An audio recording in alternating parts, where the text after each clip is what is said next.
नमस्कार दोस्तों, स्वागत है आपका मेरे चैनल कॉमिक्स लाइफ में। शुरू करते हैं राज कॉमिक्स की एक और मज़ेदार कॉमिक्स, परोपकारी राक्षस पार्ट 2। लेकिन रत्ना ने उसकी एक न सुनी। माँ, मैं मर जाऊंगी। माँ, मुझे छोड़ दो, मैं सच कह रही हूँ। अच्छा, एक शर्त पर छोड़ सकती हूँ। कल उस राक्षस से खूब सोना चांदी मांगकर लानी होगी। मैं उससे कुछ नहीं मांग सकती। वह दूसरे राक्षसों की तरह नहीं है। राधा, मेरी बात कान खोलकर सुन। जब तक तू उस राक्षस से धन दौलत जेवर मांगकर नहीं लाएगी, मैं तुझे खाने को कुछ नहीं दूंगी। और फिर रत्ना ने राधा को कोठरी में बंद कर दिया। माँ, नहीं माँ, मुझे कोठरी में बंद मत करो। मुझे भूख लगी है। माँ, मैं भूखी मर जाऊंगी। उधर 2 दिन तक वत्सनाभ को राधा नहीं मिली। तो 2 दिन हो गए, आज भी राधा नहीं आई। क्या बात है, कहीं वह बीमार तो नहीं हो गई, या उसकी सौतेली माँ ने उसे मार तो नहीं दिया। और उस रात वत्सनाभ राधा के घर के पिछवाड़े पहुंच गया। राधा, राधा। राधा ने वत्सनाभ की आवाज़ सुनी तो झट से उठकर खिड़की पर आई। वत्सनाभ, तुम यहाँ क्यों आए हो? तुम चले जाओ यहाँ से। राधा, मैं तुम्हें देखने आया हूँ। तुम 2 दिन से खेत पर क्यों नहीं आई? वत्सनाभ, मेरी माँ ने मुझे बंद कर रखा है। वह कहती है कि मैं तुमसे बहुत सा सोना चांदी लाने के लिए कहूँ, लेकिन मैंने मना कर दिया तो माँ ने मुझे बहुत मारा और यहाँ बंद कर दिया। ओ राधा, तुमने एक बार कहा होता तो मैं सोने चांदी से तुम्हारा घर भर देता। मैं कल तुम्हारे लिए बहुत सा सोना चांदी लेकर आऊँगा। नहीं नहीं, मैं तुमसे कुछ नहीं लूँगी। तुम यहाँ से चले जाओ। राधा, मैं जा रहा हूँ, लेकिन कल खेत पर तुम्हारी प्रतीक्षा करूँगा। तुम ज़रूर आना। और वत्सनाभ वहाँ से चला गया। दूसरे दिन सुबह होते ही रत्ना ने राधा को कोठरी से निकाला और पीटना शुरू कर दिया। आज मैं मार मार कर तेरी हड्डी पसली तोड़ दूंगी। आज तुझे जान से मार दूंगी। और फिर मार पीट कर रत्ना ने उसे घर से निकाल दिया। अब देखना तू, आज राधा उस राक्षस से जरूर सोना चांदी लेकर ही आएगी। माँ, तुम्हारे डंडे के आगे तो भूत भी नाचते हैं। राधा रोती हुई खेत की ओर चल दी। और जब राधा खेत पर पहुंची तो, यह लो राधा, मैं तुम्हारी माँ के लिए सोना चांदी लाया हूँ। नहीं, मैं इन सबको हाथ भी नहीं लगाऊंगी। माँ ने मुझे मार पीट कर घर से निकाल दिया है। अब कभी मैं उस घर में भी नहीं जाऊंगी। चलो यहाँ से कहीं और चलो। जंगल की ओर जाते हुए राधा ने पूछा, वत्सनाभ, उस दिन तुम मुझे अपनी राक्षस बनने की कहानी सुना रहे थे। हाँ राधा, बहुत दुख भरी कहानी है। बहुत दिन हुए शाकुल राज्य में राक्षसों का प्रकोप फैला था। आए दिन राक्षस लोगों को मारते, उन्हें उठा ले जाते थे। एक बार राक्षसों ने नंदपुर गांव पर आक्रमण किया और उस रात भी राक्षस बहुत से लोगों को मारकर कुछ लोगों को उठाकर ले गए थे। दूसरे दिन उस गांव में महर्षि षटचक्र पधारे। महर्षि, राक्षसों ने हमें बर्बाद कर दिया। वे दुष्ट बहुत से लोगों को मार गए, कुछ लोगों को उठा ले गए। दुष्टों ने औरतों और बच्चों को भी नहीं छोड़ा। ओह, राक्षसों ने बहुत अत्याचार किया है तुम पर, लेकिन तुम फिक्र न करो। मैं एक महायज्ञ कर रहा हूँ। यज्ञ पूरा होने पर मेरे पास ऐसी शक्ति होगी जिससे राक्षसों का विनाश हो सकेगा। और उस गांव से प्रस्थान करते समय महर्षि ने एक स्थान पर देखा। ओह, लगता है राक्षसों ने इस युवक को भी बहुत हानि पहुंचाई है। महर्षि, मेरी बूढ़ी दादी माँ को राक्षसों ने मार दिया। कुछ समय पहले राक्षस मेरे माँ बाप को भी मार गए थे। मैं अनाथ हो गया। बस, जिसका कोई नहीं होता उसका ईश्वर होता है। तुम मेरे साथ चलो। आज से तुम मेरी कुटिया पर ही रहना। और महर्षि उस युवक को अपने साथ ले गए। कुछ ही दिनों में महर्षि ने उस युवक को धनुर्विद्या में अत्यंत निपुण बना दिया। भयंकर राक्षस भी कुटिया के समीप आने से डरने लगे। बस, अब तुम दुष्ट राक्षसों से मुकाबला करने में पूर्णतः सक्षम हो। आज से हम तुम्हें आश्रम की सुरक्षा का कार्यभार सौंप रहे हैं, क्योंकि इन दिनों हमारी यज्ञ अंतिम चरण में है और राक्षसों के हमले का खतरा अधिक है। अतः तुम्हें दिन रात आश्रम के पहरे पर रहना होगा। लेकिन एक रात वह युवक गहरी नींद में सो गया और उसी रात राक्षसों ने कुटिया पर आक्रमण कर दिया। विषधर नामक एक भयानक राक्षस ने महर्षि की कुटिया को जला दिया और यज्ञ वेदी को अपवित्र कर दिया। और जब महर्षि ने उस युवक को सोते हुए देखा तो क्रोध से आग बबूला हो गए। दुष्ट, तुम यहाँ सो रहे हो और राक्षस हमारा सर्वनाश कर गए। तुम्हारे कारण मेरी वर्षों की तपस्या बेकार हो गई। विषधर मेरे दिव्य शस्त्र को भी ले गया जो मैंने महायज्ञ से प्राप्त किया था। मैं तुझे शाप देता हूँ, जब तक विषधर की मृत्यु नहीं होगी तू भी राक्षस बना रहेगा और तू स्वयं विषधर को मार भी नहीं सकेगा। और तब से मैं राक्षस बना भटक रहा हूँ। लोगों से बचने के लिए मैं राक्षसों की बस्ती में रहकर विषधर की मृत्यु का अवसर खोज रहा था, लेकिन एक दिन मुझे इस बस्ती से निकाल दिया गया। ओह, सचमुच तुम्हारी बहुत दुख भरी कहानी है, लेकिन अब उस विषधर राक्षस की मृत्यु कैसे हो सकती है? विषधर अपने देवता दृढ़नाग की पूजा कर रहा है। वह एक सहस्त्र नरबलि देकर देवता को प्रसन्न करना चाहता है। यदि वह अपनी पूजा में सफल हो गया तो फिर उसे कोई नहीं मार सकेगा। क्या विषधर को मारने का कोई उपाय नहीं है? विषधर को मारने का उपाय केवल महर्षि ही जानते हैं, लेकिन शाप के कारण मैं उनके पास जा नहीं सकता। तुम मुझे महर्षि का पता बताओ, मैं उनके पास जाकर विषधर को मारने का उपाय पूछूंगी। वत्सनाभ राधा को महर्षि की कुटिया के पास ले गया। राधा, वह सामने महर्षि की कुटिया है, बस मैं आगे नहीं जा सकता। वत्सनाभ, मैं जा रही हूँ, तुम मेरे लौटने की प्रतीक्षा करना। राधा अकेली महर्षि की कुटिया में पहुंची और महर्षि के चरणों में गिरकर बोली, बाबा, मेरी सौतेली माँ मुझे बहुत मारती है, दुख देती है। मुझे अपनी कुटिया में रख लो, मैं आपकी सेवा करूंगी। ठीक है बेटी, तुम इस कुटिया में निर्भीक रह सकती हो।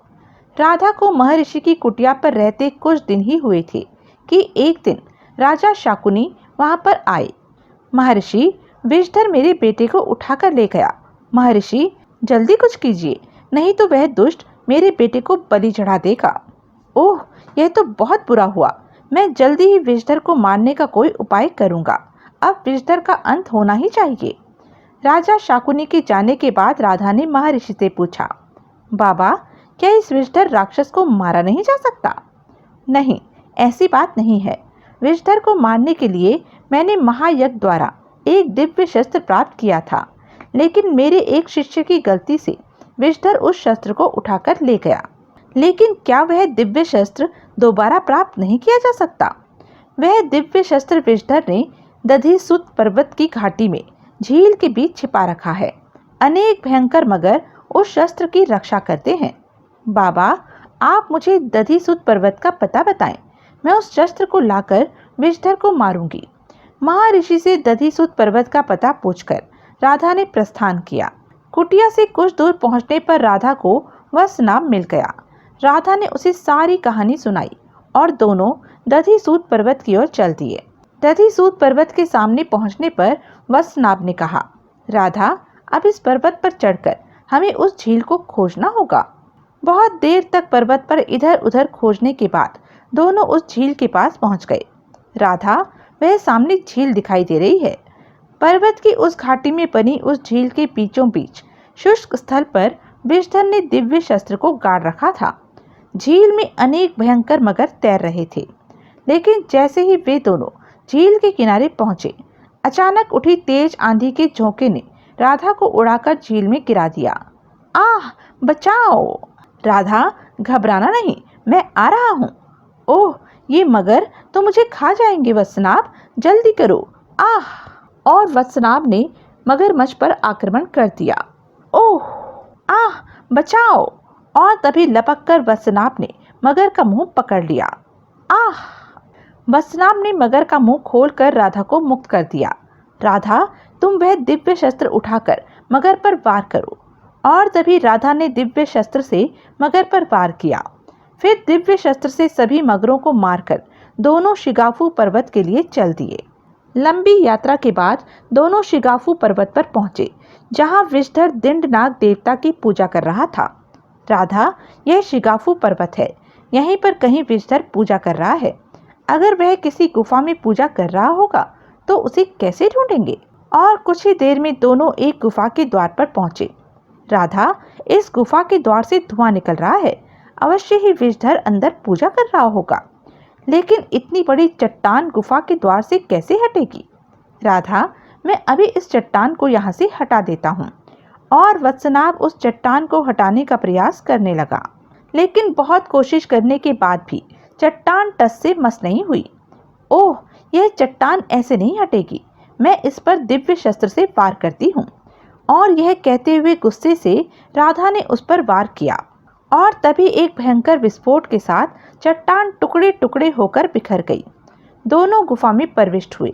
उसमें बहुत अंधेरा फैला था। काफी देर तक चलने के बाद उन्हें रोशनी दिखाई थी। राधा, वह देखो, वहां पर विषधर पूजा कर रहा है। मैं उसके सामने नहीं जा सकता, नहीं तो वह मुझसे लड़कर मुझे मार देगा। विषधर तुम्हें क्यों मार देगा? तुम इस दिव्य शस्त्र से उसे मार देना। राधा, महर्षि ने मुझे शाप दिया है कि मैं स्वयं विषधर को नहीं मार सकूंगा। तुम्हें अकेले ही जाना होगा।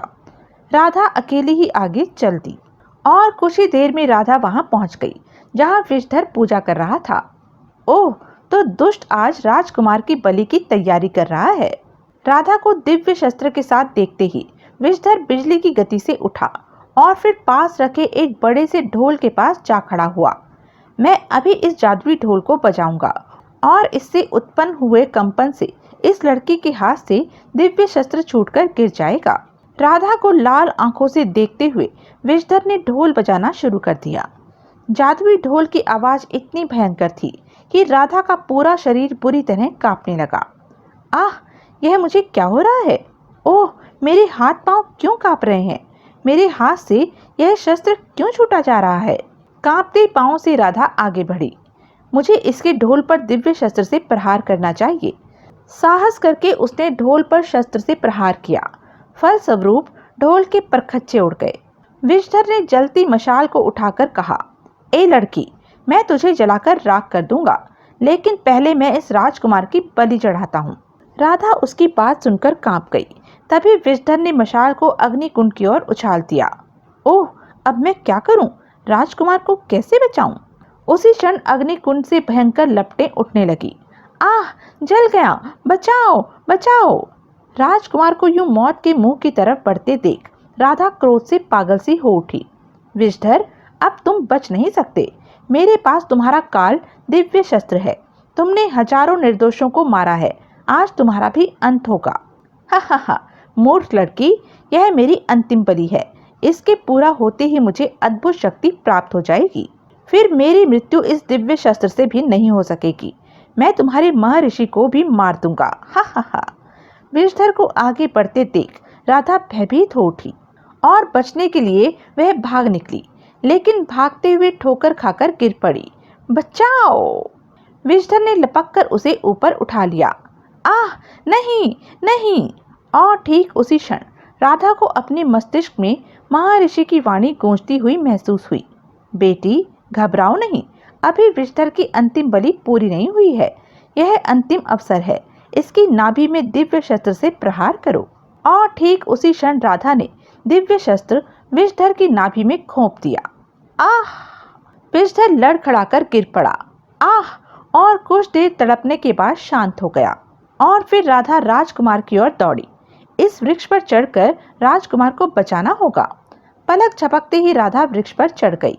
वृक्ष पर चढ़ राधा ने राजकुमार को ऊपर की ओर खींचा। मैं तुम्हारा यह उपकार जीवन भर नहीं भूल सकता। तुमने अपने प्राण संकट में डाल मुझे विषधर से बचाया। राजकुमार, यह तो मेरा कर्तव्य था। राधा जब राजकुमार के साथ गुफा के द्वार पर पहुंची तो एक युवक भागता हुआ उनके सामने आ खड़ा हुआ। राधा, देखो, मैं राक्षस से फिर इंसान बन गया। मैं तुम्हारा उपकार कभी नहीं भूलूंगा। नहीं वत्सनाभ, मैंने कुछ नहीं किया, सब महर्षि की कृपा से हुआ है। अब हमें चलकर उन्हें विषधर के विनाश का समाचार देना चाहिए। और फिर तीनों महर्षि की कुटिया पर पहुंचे। महर्षि, प्रणाम। आयुष्मान भव। बेटी, तुमने अपने साहस से विषधर को मारकर राजकुमार और वत्सनाभ को ही नवजीवन नहीं दिया, बल्कि सभी लोगों को राक्षस के भय से मुक्त कर दिया। दिव्य शस्त्र के कारण अब कोई राक्षस इधर नहीं आएगा। अब तुम राजकुमार को लेकर शीघ्र नगर के लिए प्रस्थान करो। महाराज बहुत बेचैनी से प्रतीक्षा कर रहे होंगे। महर्षि से आज्ञा लेकर तीनों नगर की ओर चल दिए। राजकुमार को देखकर राजा शाकुनी की खुशी की सीमा न रही और जब राजकुमार ने उन्हें सारी कहानी सुनाई तो, राधा, हम तुमसे बहुत प्रसन्न हैं। तुम्हारा विवाह हम अपनी बेटी की तरह धूमधाम से करेंगे। मंत्री जी, राधा और वत्सनाभ के विवाह की तैयारी प्रारंभ करो। और दोनों की विवाह की तैयारी जोरों से होने लगी। विवाह के अवसर पर रत्ना और शीला भी वहां पहुंच गई थी। राजा शाकुनी ने वत्सनाभ को अपना सेनापति घोषित किया था और रहने के लिए एक खूबसूरत भवन भी दे दिया था। माँ, राधा की तरह मेरा विवाह कब होगा? चुप कर, तेरे लिए ही तो मैंने राधा पर इतने जुल्म किए थे। हाय, मुझे पहले पता होता तो मैं राधा को बहुत प्यार करती। तो यह थी राज कॉमिक्स की एक मज़ेदार कॉमिक्स। ऐसी ही मज़ेदार कॉमिक्स के लिए बने रहें मेरे साथ, और हाँ, मेरे चैनल को लाइक, शेयर और सब्सक्राइब करना ना भूलें। धन्यवाद।